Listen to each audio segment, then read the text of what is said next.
अशोक खराच्या घराची झाडाझडती घेण्यात आली आणि यामध्ये मालमत्तेच्या कच्च्या नोंदी सापडून आल्याची माहिती सूत्रांनी दिली आहे। कच्च्या नोंदणीच्या व्यवहारामधून भोंदू खराचे बेनामी व्यवहार देखील आता उघड होत आहेत। मनी लॉन्ड्रिंगच्या तपासाला देखील चांगलाच वेग आलाय। ईडी आणि आयकर विभागाच्या धाडीमध्ये 10 कोटी रुपयांच्या प्रॉपर्टीशी संबंधित महत्त्वाची कागदपत्रे जप्त करण्यात आली। अशोक खरातने फसवणूक आणि खंडणी यामधून मिळवलेला पैसा जमिनीमध्ये गुंतवल्याचं प्राथमिक तपासामधून निष्पन्न झालं।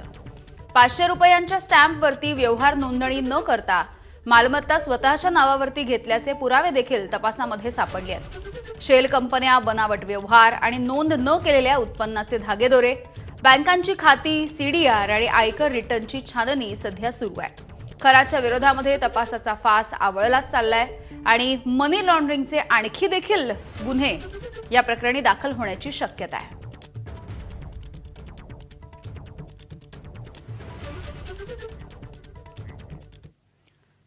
भोंदू अशोक खरात याच्या नाशिकमधल्या ओकस कार्यालयामध्ये देखील ईडी कडून सध्या झाडाझडती सुरू आहे आणि अशोक खरातच्या आर्थिक गैरव्यवहाराच्या प्रकरणाची ईडी कडून चौकशी केली जाते।